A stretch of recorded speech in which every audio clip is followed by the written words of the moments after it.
Political science first year के students, आज जो टॉपिक हम पढ़ने जा रहे हैं वो है परंपरागत एवं आधुनिक दृष्टिकोण, यानी कि ट्रेडिशनल एंड कंटेम्प्रेरी पर्सपेक्टिव्स। ये जो दो दृष्टिकोण हैं वो हमारे विषय के प्रमुख दृष्टिकोण हैं। इस पर हमारा विषय आधारित है। जब हमने इसका विषय का अर्थ और परिभाषा देखी थी तब भी परंपरागत और आधुनिक दृष्टिकोण के संदर्भ में अर्थ और परिभाषाएं की थी। आज हम ओवरऑल देखेंगे कि ये जो दो दृष्टिकोण हैं उसकी क्या भूमिका है हमारे विषय के अंतर्गत और ये दोनों दृष्टिकोणों में क्या अंतर है। यदि हम इन दोनों दृष्टिकोणों के बीच विभाजन रेखा देखें तो 1945 या द्वितीय विश्व युद्ध से पूर्व हमारे विषय में परंपरागत दृष्टिकोण प्रचलित था और द्वितीय विश्व युद्ध के बाद हमारे विषय में आधुनिक दृष्टिकोण का विकास हुआ और ये अधिक प्रचलित हो गया। परंपरागत दृष्टिकोण कल्पना पर अधिक आधारित था, ये इतिहास और दर्शन से अधिक संबंधित था और इसमें सिद्धांत और वैचारिक दृष्टिकोण, वैचारिक परिप्रेक्ष्य इत्यादि पर आधारित अध्ययन किया जाता था। इसमें दार्शनिक, ऐतिहासिक, नैतिक, संस्थात्मक अध्ययन पर अधिक बल दिया जा रहा था और जो चिंतन प्रणाली थी वो भी अध्ययन की चिंतन प्रणाली पुराने परंपरागत आधार पर विकसित थी। इसके अंतर्गत मानव जीवन और समाज के लक्ष्यों और मूल्यों पर जोर दिया जा रहा था और परंपरागत दृष्टिकोण के अंतर्गत जो ऐतिहासिक और विवरणात्मक विधियां हैं वो अधिक प्रभावशाली थी। परंपरागत दृष्टिकोण में जो भी अध्ययन थे वो अमूर्त थे, निगमनात्मक, काल्पनिक और वैज्ञानिक तरीके पर आधारित अध्ययन अधिक हो रहा था। ये बौद्धिक था। मानव राजनीतिक व्यवस्था की खोज, कल्पना, ऐतिहासिक और विवरणात्मक विधियों पर अधिक जोर दिया जा रहा था। इसमें जो अध्ययन के विषय थे, बिंदु थे, वो राजनीतिक संस्थाएं अधिक थी। Plato, Rousseau, Kant, Hegel, Green, Bosanquet, Laski, Oxford, Leo Strauss जैसे विचारक और यूनान के प्लेटो, अरस्तु का उनके विचारधारा पर भी हम परंपरागत दृष्टिकोण का ही प्रभाव अधिक देखते हैं। इसके विपरीत 1945 के बाद हमारे विषय में दृष्टिकोण परिवर्तित हो गया। जो परंपरागत दृष्टिकोण था उसमें जो कमियां थी, जो अपर्याप्तता थी, उसके परिणाम स्वरूप ही ये आधुनिक दृष्टिकोण अस्तित्व में आया और द्वितीय विश्व युद्ध के बाद विभिन्न परिवर्तन हो रहे थे, उसके साथ ही हमारे विषय में भी परिवर्तन हुआ और आधुनिक दृष्टिकोण का उदय और विकास हुआ। ऑगस्ट कांटे ने निश्चयवाद की दिशा बताई थी और धीरे धीरे यथार्थवादी अध्ययन हमारे विषय में प्रारंभ हो गया। मैक्स वेबर ने भी स्वीकार किया और उसके बाद चार्ल्स मैरियम की विचारधारा में भी हम इस तरह के यथार्थपरक अध्ययन को देखते हैं। David Easton, एप्टर, almond, Robert Dahal, Lasswell जैसे विचारक भी इसके समर्थक रहे। तो द्वितीय विश्व युद्ध के बाद ये दृष्टिकोण हमारे विषय में अत्यधिक प्रभावशाली रूप में उभर कर सामने आया और ईस्टर्न ने जो व्यवहारवाद और उत्तर व्यवहारवाद दिया वो भी इसी से संबंधित रहा। आधुनिक राजनीतिक सिद्धांत में अध्ययन मुक्तता थी, अनुभवात्मकता थी। ये शोध और सिद्धांत में घनिष्ठ संबंध पर आधारित था, अंतर अनुशासनात्मकता पर आधारित था, मूल्य निरपेक्षता पर आधारित था और आधुनिक राजनीतिक सिद्धांत के विभिन्न निर्माताओं ने इसमें व्यवहारवादी अध्ययन को शुरू किया था। आधुनिक राजनीति विज्ञान में अनुभववादी सिद्धांत की भूमिका देखी जा सकती है और इसका अभिप्राय ये है कि राजनीतिक यथार्थ और जो वास्तविकता है उसका अध्ययन करते हुए तथ्यों पर आधारित अध्ययन पर जोर देना। अनुभववादी जो सिद्धांत निर्माण है उस पर इसने जोर दिया और इसमें तथ्यों को एकत्र करना, मापन करना, तथ्यों का विश्लेषण करना, तथ्यों के आधार पर भविष्यवाणी करना और सिद्धांत निर्माण करने जैसी प्रमुख बातें शामिल थी। आनुभविक सिद्धांत निर्माण में क्रियात्मक परिकल्पना का निर्माण करना, तथ्यों का निरीक्षण और संकलन करना, संकलित तथ्यों का वर्गीकरण और सारणीकरण करना, वैज्ञानिक निष्कर्ष तक पहुंचना और नियमों को प्रतिपादित करना जिस तरह की विशुद्ध विज्ञान में किया जाता है। ये विभिन्न चरणों को अपनाते हुए आधुनिक दृष्टिकोण के आधार पर अध्ययन हमारे विषय में किया जाने लगा। राजनीतिक विज्ञान को एक वैज्ञानिकता प्रदान करने में ये दृष्टिकोण सहायक रहा। तो इस आधार पर हम देखें तो हमारे विषय में इन दो दृष्टिकोणों की अत्यधिक भूमिका रही है और आधुनिक समय में इन दोनों को मिलाकर एक समन्वित दृष्टिकोण भी विकसित हुआ है जिसमें दोनों ही तरह के अध्ययन पर जोर दिया जाता है। अभी जो ये हम टॉपिक पढ़ रहे हैं इसको हम और अच्छी तरह से स्पष्ट कर सकते हैं कि दोनों में अंतर करते हुए परंपरागत और आधुनिक दृष्टिकोण किस तरह से एक दूसरे से भिन्न थे, इसमें क्या तुलना की जा सकती है। यदि हम तुलनात्मक अध्ययन करें या इनमें अंतर करें तो कुछ बिंदुओं को आधार बनाते हुए हम अंतर कर सकते हैं। पहली चीज़ तो ये कि परंपरागत दृष्टिकोण द्वितीय विश्व युद्ध से पूर्व प्रचलित दृष्टिकोण था, यानी कि 1945 से पूर्व। इसके प्रमुख विचारक रहे ब्रंशली, गैरिज, गार्नर, सीले, लीकॉक, गैटन, लॉस्की इत्यादि। लेकिन आधुनिक दृष्टिकोण के जो प्रमुख प्रतिपादक विचारक हैं वो हैं David Easton, Robert Dahal, Catherine मैक्सवेवर इत्यादि।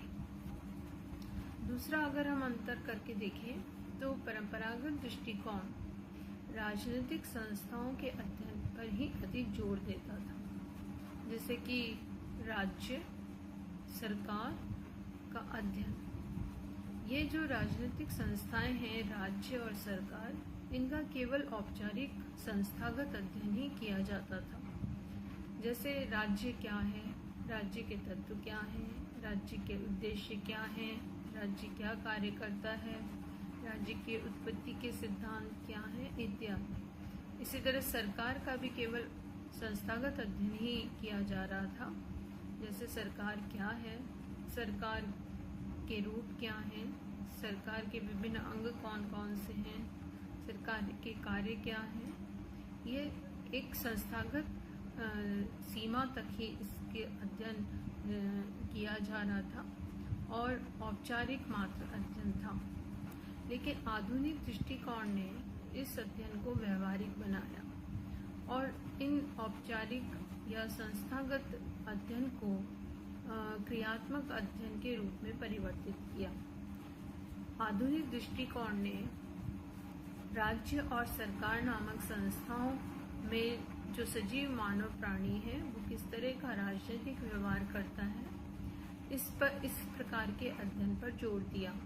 जैसे ईस्टर्न का हम व्यवहारवाद इसका उदाहरण के रूप में देख सकते हैं।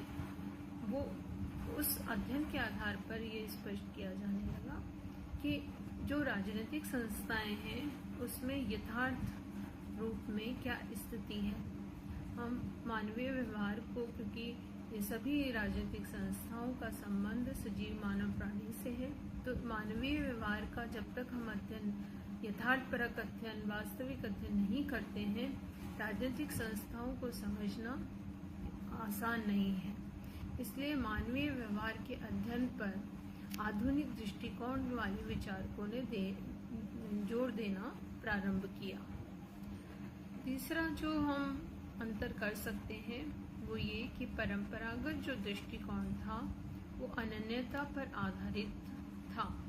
अनन्यता से यह अभिप्राय है कि राजनीति विज्ञान के अंतर्गत, विषय के अंतर्गत जो भी अध्ययन हो रहा था वो दर्शन, आदर्श, कल्पनाओं पर अधिक आधारित था।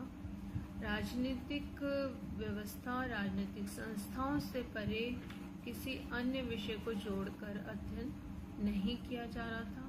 केवल राजनीतिक पक्ष पर ही अधिक बल दिया जा रहा था, जबकि अन्य मानवीय जीवन के जो पक्ष हैं उनको इग्नोर किया जा रहा था, उन पर आधारित अध्ययन नहीं था। इसलिए ये अध्ययन अपूर्ण था, अधूरा था। जब तक कि मानव जीवन के विविध पक्षों को राजनीतिक पक्ष के साथ जोड़ा नहीं जाता है, वो अध्ययन पूर्ण नहीं हो सकता था। तो आधुनिक दृष्टिकोण में अंतर अनुशासनात्मक अध्ययन पर जोर दिया गया। यहाँ इससे अभिप्राय ये है कि राजनीतिक पक्ष के साथ साथ जो मानव जीवन के विविध अन्य पक्ष हैं, जैसे आर्थिक, सामाजिक, भौगोलिक, दार्शनिक इत्यादि पक्षों को भी, ऐतिहासिक पक्षों को, विभिन्न पक्षों को जोड़ते हुए सांदर्भिक अध्ययन करना। उदाहरण के लिए, जैसे अगर हम राजनीतिक विज्ञान में किसी भी टॉपिक को पढ़ रहे हैं तो जहाँ भी अर्थपूर्णता है, औचित्यपूर्णता है, हम मानव के राजनीतिक पक्ष के साथ साथ, मानव के राजनीतिक व्यवहार के साथ साथ उसके सामाजिक, आर्थिक, दार्शनिक, ऐतिहासिक, भौगोलिक पक्ष को भी जोड़ते हुए अध्ययन करें, ताकि उसके राजनीतिक व्यवहार को पूर्णतः स्पष्ट रूप से जाना जा सके और उसका सही रूप में विश्लेषण किया जा सके। अर्थात गैर राजनीतिक तत्वों को भी अध्ययन में शामिल करना। जबकि परंपरागत में गैर राजनीतिक तत्वों को राजनीतिक तत्वों के साथ जोड़कर अध्ययन नहीं किया जाता था, पर अंतर अनुशासनात्मक आधार पर आधुनिक दृष्टिकोण में राजनीतिक पक्ष के साथ साथ गैर राजनीतिक तत्वों को भी जोड़कर अध्ययन किया जाने लगा। एक और जो हम अंतर कर सकते हैं वो ये कि ये जो परंपरागत दृष्टिकोण था वो मूल्य युक्त था, व्यक्तिनिष्ठ था। इसमें व्यक्ति के जो भी चिंतन था, विचारधारा थी, वो अधिक प्रभावशाली थी, मूल्यों पर, नैतिकता पर, दार्शनिकता पर आधारित थी, कल्पनात्मक अधिक थी और इसमें आदर्शों पर अधिक जोर दिया जा रहा था। लेकिन आधुनिक दृष्टिकोण ने विषय को व्यवहारिक, यथार्थपरक बनाया और वस्तुनिष्ठता और मूल्य रहित अध्ययन पर जोर दिया। इसमें इस बात पर जोर दिया कि अध्ययन करते वक्त अध्ययनकर्ता अपने मूल्यों को शामिल न करे, मूल्य रहित होकर अध्ययन करे और अध्ययन को वैज्ञानिकता प्रदान करने के लिए वस्तुनिष्ठ अध्ययन किया जाए। एक ऐसा अध्ययन हो जो कि विशुद्ध विज्ञान की भांति हो, जिसमें निष्पक्ष अध्ययन हो, जिसमें वास्तविकता का अध्ययन शामिल हो। एक और जो अंतर हम कर सकते हैं वो ये कि परंपरागत दृष्टिकोण आदर्शात्मक, कल्पनात्मक अधिक था, लेकिन आधुनिक दृष्टिकोण यथार्थ पर आधारित था। उदाहरण के लिए यूनान के प्लेटो, अरस्तु जैसे विचारकों को जब हम पढ़ते हैं तो प्लेटो ने एक सिद्धांत दिया, आदर्श राज्य। तो आदर्श राज्य की जो उनकी कल्पना थी वो कल्पनात्मक रूप में ही देखी जा सकती है, राजनीतिक दर्शन के तक ही सीमित है। वास्तविक धरातल पे ऐसा आदर्श राज्य आज तक नहीं स्थापित हुआ है।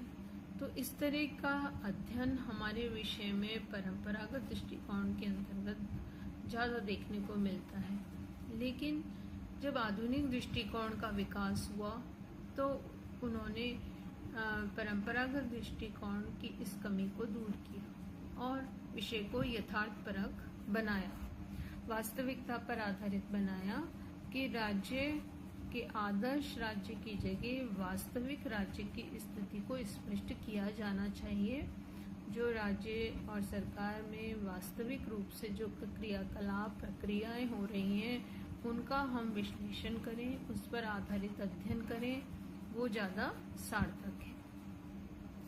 एक और जो दोनों दृष्टिकोणों में तुलना की जा सकती है वो ये कि परंपरागत दृष्टिकोण राजनीतिक संस्थाओं का औपचारिक अध्ययन ही करता था।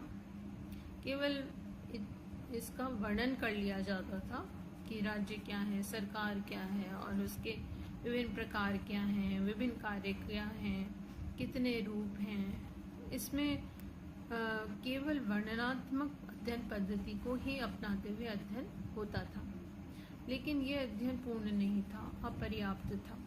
इसीलिए आधुनिक दृष्टिकोण का जन्म हुआ, विकास हुआ और इसने इस बात पर बल दिया कि केवल औपचारिक अध्ययन ही पर्याप्त नहीं है। विषय में जो भी राजनीतिक संस्थाएं हैं उसके प्रक्रियाओं का, उनकी वास्तविकताओं का अध्ययन होना चाहिए। अर्थात राज्य और सरकार में मानव, जो सजीव मानव प्राणी है, वो क्या क्रियाकलाप कर रहा है और क्या राजनीतिक व्यवहार कर रहा है, ये जानना आवश्यक है। और तभी हम राजनीति की वास्तविकताओं को जान सकते हैं, उसका अध्ययन कर सकते हैं। इसलिए परंपरागत दृष्टिकोण औपचारिक था, लेकिन आधुनिक दृष्टिकोण अनौपचारिक और व्यवहारिक कहा जा सकता है। एक और जो तुलनात्मक हम अध्ययन कर सकते हैं दोनों दृष्टिकोणों में, वो ये अध्ययन पद्धतियों के आधार पर। परंपरागत दृष्टिकोण के अंतर्गत जितनी भी अध्ययन पद्धतियां थी वो या तो वर्णनात्मक थी, ऐतिहासिक थी या दार्शनिक थी। या तो किसी भी संस्था का राजनीतिक पक्ष का हम वर्णन कर रहे थे, या हम उसका इतिहास पढ़ रहे थे, या हम उसके दार्शनिक पक्ष पर आधारित ही अध्ययन कर रहे थे। लेकिन आधुनिक दृष्टिकोण ने इस प्रकार के अध्ययन को पर्याप्त नहीं माना, अधूरा माना। ये हमारे सही सत्य तक व राजनीतिक वास्तविकता पर पहुंचने में सहायक पद्धतियां नहीं थी। इसलिए आधुनिक दृष्टिकोण ने वैज्ञानिक अध्ययन पद्धतियों पर जोर दिया और विभिन्न अध्ययन पद्धतियों का विकास हुआ, जैसे सर्वेक्षण, सांख्यिकी पद्धति, नमूना सर्वेक्षण, इसके अलावा प्रश्नोत्तर, विश्लेषणात्मक पद्धति, गणितीय पद्धतियों को भी अपनाया जाता है। ऐसे विभिन्न जो भी अध्ययन पद्धतियां जिससे कि विश्लेषणात्मक अध्ययन संभव है और जिससे विषय की वैज्ञानिकता का विकास हो सकता है, जिससे वास्तविकता तक हम पहुंचने का प्रयास कर सकते हैं, इस तरह की अध्ययन पद्धतियों का विकास आधुनिक दृष्टिकोण के वजह से हमारे विषय में हुआ और इस पर अधिक बल दिया जाने लगा। तो अध्ययन पद्धति के आधार पर भी दोनों दृष्टिकोणों में तुलना की जा सकती है। एक और जो हम अंतर कर सकते हैं वो ये कि परंपरागत जो दृष्टिकोण था उसमें निष्कर्षों में प्रामाणिकता और निश्चितता का अभाव था। कोई भी अध्ययन जो परंपरागत आधार पर हो रहा था उसके पीछे कोई प्रामाणिकता नहीं थी, कोई तर्क के आधार पर, प्रमाणों के आधार पर उस सिद्धांत को स्पष्ट नहीं किया जा सकता था, सिद्ध नहीं किया जा सकता था और वो निश्चित भी नहीं था। लेकिन आधुनिक दृष्टिकोण ने इस कमी को दूर किया और उन्होंने इस चीज पर बल दिया कि अध्ययन तथ्योपरक होना चाहिए, विश्लेषण पर आधारित, तुलनात्मक, वर्गीकृत होना चाहिए और सामान्य सिद्धांतों तक पहुंचने में सहायक होना चाहिए। इसलिए आधुनिक दृष्टिकोण के द्वारा सामान्य सिद्धांतों के प्रतिपादन पर बल दिया गया। जहां परंपरागत दृष्टिकोण निगमनात्मक था, निगमनात्मक पद्धति के आधार पर अगर हम देखें तो पहले आदर्शों को स्थापित किया जा रहा था और फिर उसके कैसे प्राप्त किया जाए वो तरीका बताया जा रहा था। जैसे कि प्लेटो ने पहले ये सिद्धांत प्रतिपादित किया कि आदर्श राज्य क्या होता है और इसके प्रमुख व्यवस्थाएं क्या हैं और इसके लिए क्या क्या प्रयास किए जा सकते हैं, क्या क्या सिद्धांत स्थापित किए जा सकते हैं। तो सिद्धांतों को पहले प्रतिपादित करना और फिर उसको लागू करने के तरीके बताना, ये परंपरागत दृष्टिकोण में निगमनात्मक पद्धति का प्रयोग किया जा रहा था। लेकिन आधुनिक दृष्टिकोण में पहले पूरा अध्ययन करना, अनुसंधान करना और फिर सामान्य सिद्धांत तक पहुंचना, इस पर अधिक बल दिया गया, जो कि वैज्ञानिकता के निकट है, जिसको हम आगमनात्मक पद्धति कह सकते हैं, जो वैज्ञानिक पद्धति कही जा सकती है कि पहले तथ्य एकत्र करना, उनका विश्लेषण करना, उनकी तुलना करना, वर्गीकरण करना, सिद्ध करना और फिर सामान्य निष्कर्ष तक पहुंचना, निश्चित सामान्य सिद्धांतों का प्रतिपादन करना। तो आधुनिक दृष्टिकोण निश्चितता पर आधारित था, प्रामाणिकता पर आधारित है, जबकि परंपरागत दृष्टिकोण नहीं था। परंपरागत दृष्टिकोण का प्रभाव हमारे विषय में, इसकी प्रभावशालीता 1945 या द्वितीय विश्व युद्ध से पूर्व अधिक रही। लेकिन आधुनिक दृष्टिकोण द्वितीय विश्व युद्ध समाप्त होने के बाद विकसित हुआ और हमारे विषय में अधिक प्रभावशाली देखा जा सकता है। तो ये कुछ बिंदुओं के आधार पर हम ये स्पष्ट कर सकते हैं कि राजनीति विज्ञान में ये दो प्रमुख दृष्टिकोण हैं जिस पर हमारा विषय आधारित रहा है। और पूर्व में परंपरागत दृष्टिकोण अधिक प्रचलित था, लेकिन 1945 के बाद विषय में आधुनिक दृष्टिकोण अधिक विकसित हुआ है और इसको अधिक बल दिया जाता है। आज के संदर्भ में दोनों ही दृष्टिकोणों को मिलाकर अध्ययन किया जा रहा है, जिसे समन्वित दृष्टिकोण कहा जा सकता है, क्योंकि विषय को समझने के लिए परंपरागत दृष्टिकोण भी आवश्यक है और आधुनिक दृष्टिकोण भी। राज्य और सरकार नामक संस्थाओं के औपचारिक अध्ययन, जैसे राज्य क्या है, राज्य के तत्व क्या हैं, राज्य के अंग क्या हैं, राज्य की उत्पत्ति कैसे हुई, या सरकार क्या है, सरकार के अंग क्या हैं, सरकार के विभिन्न रूप क्या हैं, ऐसी चीज़ों को पढ़ना भी आवश्यक है। औपचारिक अध्ययन भी जरूरी है। साथ साथ उस राज्य और सरकार नामक संस्थाओं में जो क्रियाकलाप मानव कर रहे हैं, क्योंकि मानव से संबंधित संस्थाएं हैं, तो उसके व्यवहारिक ज्ञान को, उसके प्रक्रियात्मक ज्ञान को, वहाँ हो रहे क्रियाकलाप को जानना भी उतना ही आवश्यक है। इसलिए आधुनिक दृष्टिकोण भी आवश्यक है। तो दोनों ही दृष्टिकोणों को मिलाकर आज के समय में हमारे विषय में अध्ययन हो रहा है। इसको हम एक तीसरे दृष्टिकोण के रूप में स्पष्ट कर सकते हैं, वो है समन्वित दृष्टिकोण। तो ये हमने जाना कि परंपरागत और आधुनिक दृष्टिकोण क्या है और इन दोनों दृष्टिकोणों में हम किस प्रकार अंतर कर सकते हैं।